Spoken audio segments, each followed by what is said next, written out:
Hi guys, I'm Shmee. Hello, welcome back to the channel. Welcome to beautifully sunny Beverly Hills. We're currently on Rodeo Drive in the Ford GT, heading to meet up with a friend, Whitesse, who recently bought and added to the collection a Pagani Zonda Roadster. Now in the past we have seen the Bugatti Veyron Grand Sport Vitesse in white, hence the name Whitesse. We've also seen their Koenigsegg Agera RS, the RS1, but today, somewhere lurking around here, we're going to find the new Zonda. We are then, of course, in the heart of Beverly Hills here on Rodeo Drive, surrounded by many very nice shops. Also, some pretty nice cars. There's a Corvette just over on the other side. We've got a Porsche 911 here. We've got a G-Wagon just in front. You get the point. Nice cars lurk just about everywhere. And there we have a very yellow Zonda Roadster that we are going to turn around and come back and see in a moment. So we have to go kind of down to the bottom of the road, do a loop around, come back up again. But it is actually pretty busy around here. It's always busy around here, unsurprisingly. It's kind of tourist central, upmarket centre of Los Angeles, really, this part of Los Angeles. So we'll do the loop, get back round, and have a proper look at the new Whitesse Zonda. In front of us is a very discreet BMW M5 competition. That really does not stand out unless you know what you're looking for. But we will go around. I'm almost surprised we haven't seen more nice cars to check out today. Of course, we've got a little bit of traffic, probably not helped up ahead of us by the Zonda. Now, we did see this Zonda during Car Week. They had just picked it up, brought it up to Monterey Car Week, had it at some of the events, but didn't really get to spend a significant amount of time with Whitesse and Whitessejr Jr. and their new Pagani, which is really cool. A Bugatti, a Koenigsegg, and a Pagani in the garage, all of which are convertibles, but the car is parked just up here. I'm hoping I'm going to be able to stop somewhere, fingers are crossed, but really we will see what happens. And yeah, check it out. On the other side of the road, we've got a Cali, we've got a Gran Turismo, we've got a very unusual Hollywood City Tours, American kind of thing, and then here we have got the Zonda, which is going to make my life very difficult. Maybe I can pull in just in front of it. Yeah, I can. Cool. Let's take this space then. Oh, look at that. Dino as well. That's cool. I was thinking it had to have been, but this is actually David Lee's Dino GT, the car where he has built it up with an F40 engine. A complete, basically, project. Oh, there goes a Rolls-Royce Dawn just going past as well. But this thing, in the sunshine, looks very, very cool. There's something about that kind of style. As he says, what do we have? A DB11 Volante followed by a Lamborghini Urus. Okay, now we've got the nice cars. There's an AMG GT Roadster just on the other side. Nice cars everywhere. We've got a Mustang right here. What else do we have about? I'm kind of like now in full car spot mode, seeing what we've got. We've got some good colours going on right here.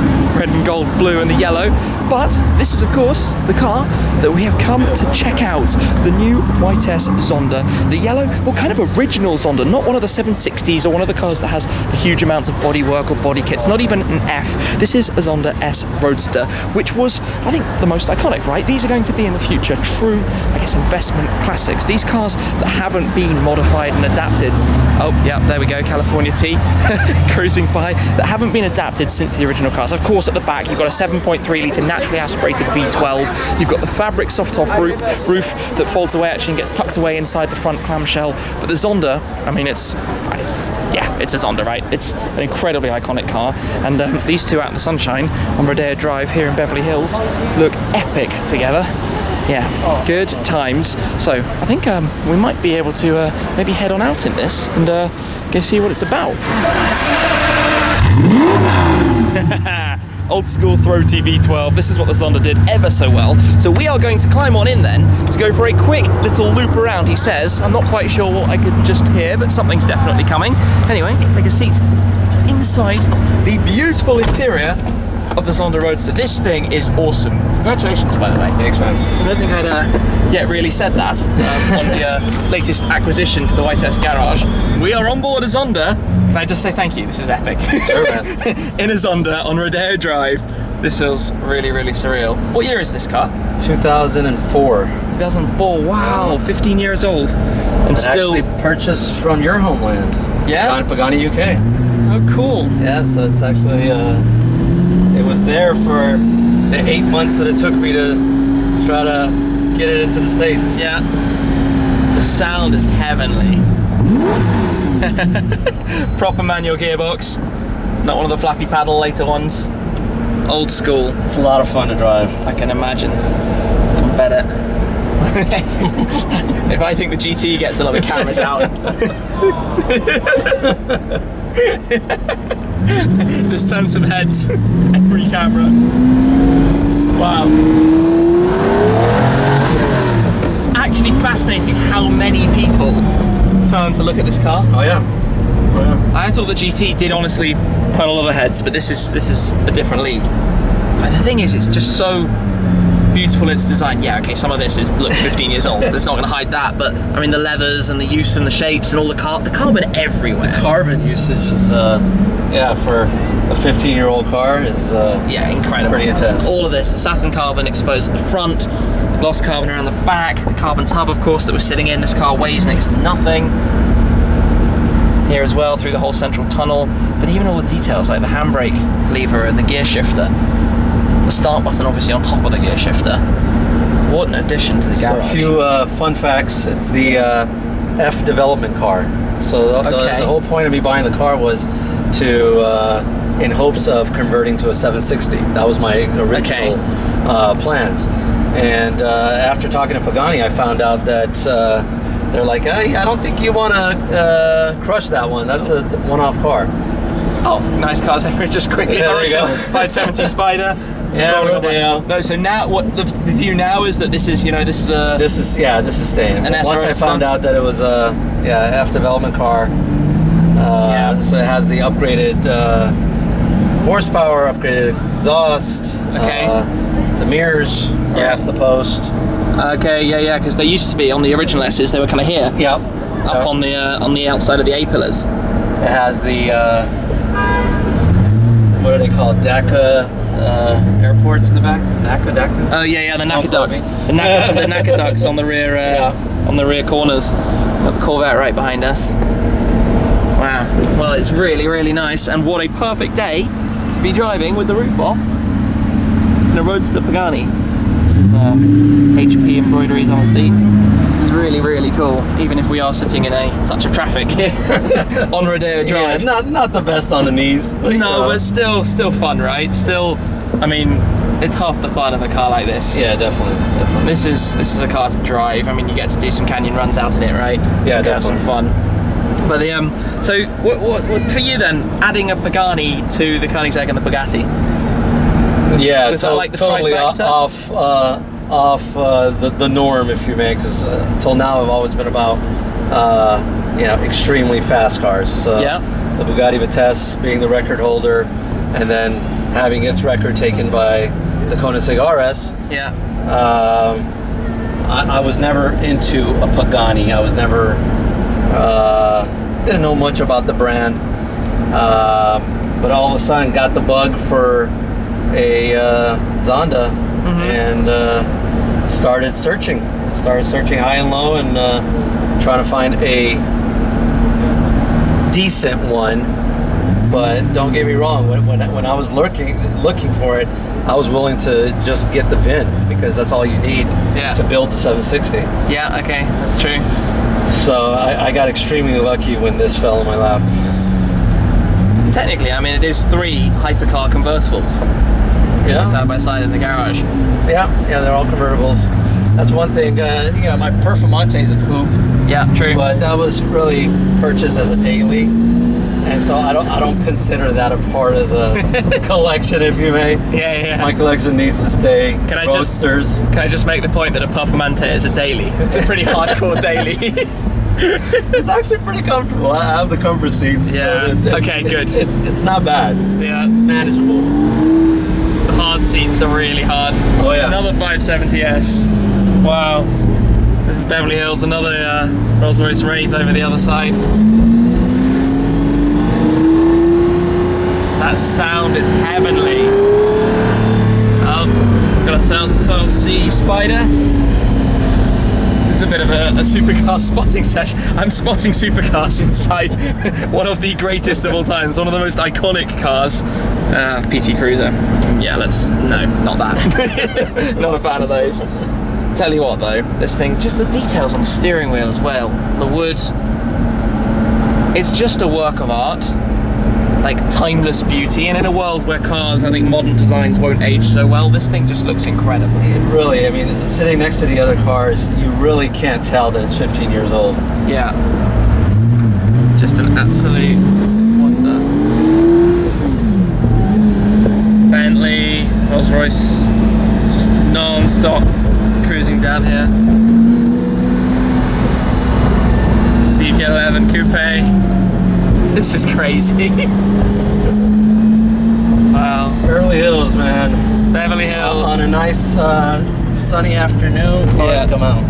Oh yes, they do. Just another Rolls-Royce Ghost. I mean, we've been driving for like half a mile. It's just Rolls-Royces everywhere.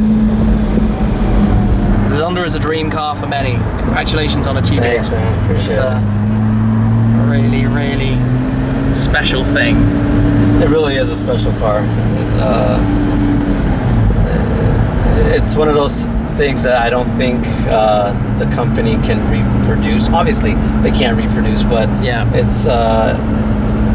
it's his, you know, soul in the car. Yeah. This is what. And I mean, this is what he meant for the car to look like. to keep it really simple, back here we've got a 7.3 litre naturally aspirated V12. Can't do that again. Yeah. that's finished. Every car. Camera phones out everywhere. Wow.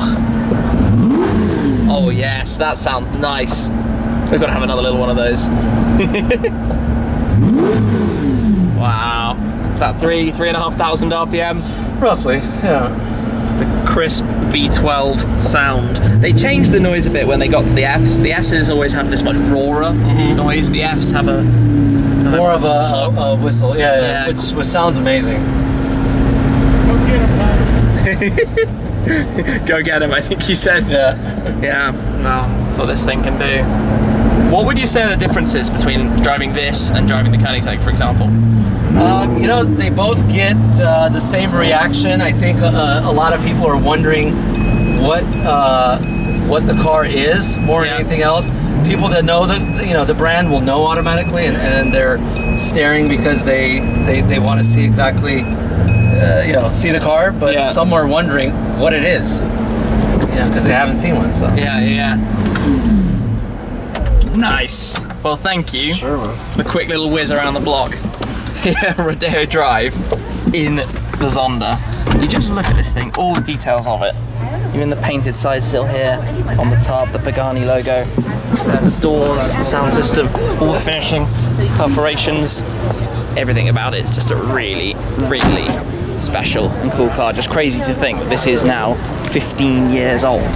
This car has been around for over a decade. In fact, this car is older than when I got my driving license, which is also quite a scary thing as well. But yeah, a work of art in every possible way. A really special thing. We don't really need to say too much about it. Maybe we should open up the clamps, just have a quick look in the front. Beautiful ride, brother. Beautiful ride. To do this then, to come and show you what it looks like, we'll open up the rear as well, have a quick look at the engine bay back here. So you release the latches, press the popper, lifts on up, and there we have that engine from AMG, and this is really a work of art. You see the exposed suspension systems, the exhaust at the back, all the carbon fibre, the pipework for the airflow. These are storage bins. You can actually have, well, there's fitted luggage inside to store everything away. That's a whole lot of photos just there. Can I get a photo with you? Wait, to do the front, we just need to come around and release this. And then again, give it a little press of that. And this opens up forwards. Just come around. I'll show you in here. Because this is the container where you store away the fabric soft top. This is actually, you pull the pin and it lowers down. You can store that away. Of course, there's not that much other storage going on around the front, but everything, just exposed carbon, the whole car, to keep obviously the weight down. It's all made from carbon fiber components throughout. This is, well, let me just show you quickly. You haven't seen how this works. You basically give this a twist, pops down, and this is where you have that storage area and a case to store away the fabric soft top. This closes up like this. Let's see if I can do this holding the camera. There we go, latched into place, that closes. That's simple. And as you can see, this has drawn quite a big crowd of people to have a look at the Zonda, the Transformer, opened up like this. And to be honest, each and every time it's still fascinating, despite having seen it like this and seen cars like this quite a few times before. Check this out as well, like the cars from AMG, you've got the one man, one engine badge there, and also Horatio Pagani's signature on the inside of the clown, which is a very nice touch as well. All exposed carbon. Again, everything on this car is exposed carbon, wherever you look. All of these details, so nice.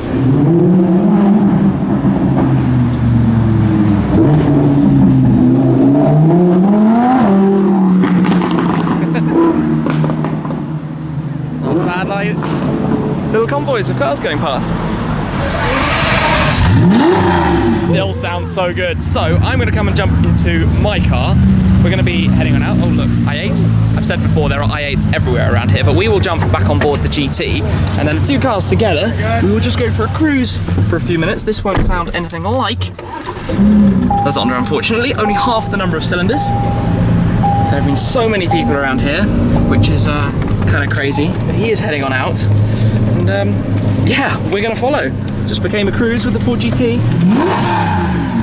Awesome. And the Zonda Camaro coming past. And yeah, let's head back. Out we go. Now that's cool. GT and Zonda together. Here on Rodeo Drive, Beverly Hills.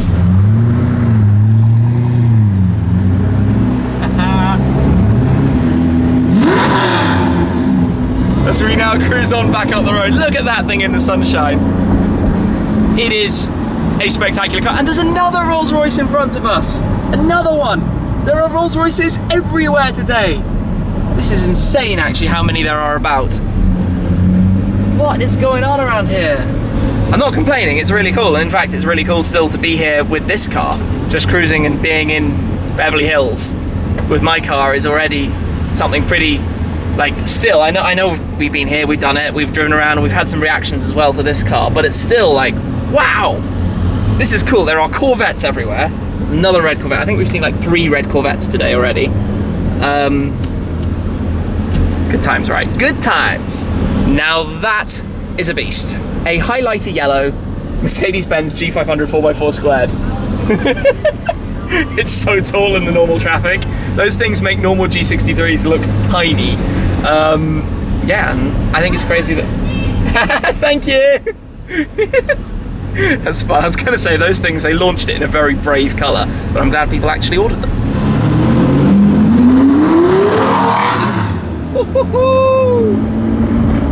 That's cool!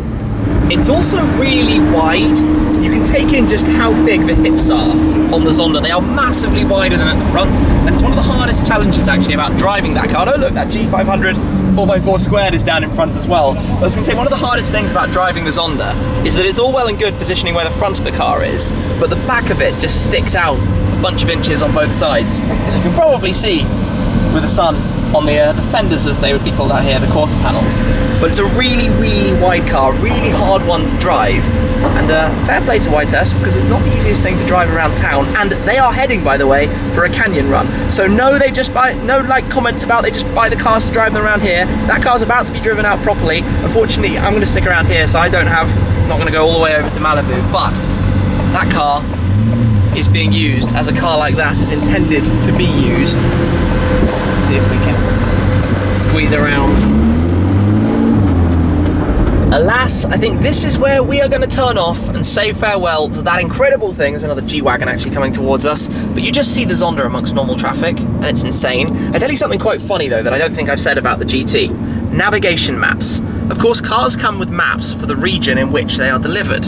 Out here, it's just a big C. You can never see where we are on the navigation system. And also, as a kind of amusing factor, I never changed the clock. The car's clock is actually still on European time, which is entertaining in a way. But I am going to turn left, which means we will be saying goodbye to the Whitesse Zonda. And yeah, congrats again to them. Of course, their links will be in the description down below. Do go and follow Whitesse and Whitesse Jr. if you don't already. It's been really cool actually filming with them in the past in Dubai with the Veyron. They're about to come past us again in a second. There Sounds so nice. I'm gonna say in Dubai with the Veyron, in London with the Koenigsegg, and now in Los Angeles with the Zonda. That's really cool. 3 different continents with their cars. In fact, they are part of the inspiration behind my car being here, because of how cool it was to be with the guys in Dubai with the Veyron Vitesse, and then when they had the Koenigsegg in London. That idea of traveling with the car, having fun, taking your car to go explore, to go visit. I don't know why the guy behind is beeping, because I definitely can't turn left across 3 lanes of oncoming traffic. What? There's nowhere to go. That's really funny. They're actually beeping and getting mad. I don't understand that at all. There's literally nowhere to go. It's a left turn and there's oncoming traffic. Anyway, what I was going to say, their links are down below. Do go and give the guys a follow if you haven't already. Really good guys, really nice cars in their collection as well. But that is it for today. Thank you very much as always for watching, guys. I appreciate your support an awful lot, and I will see you again very soon. Cheers!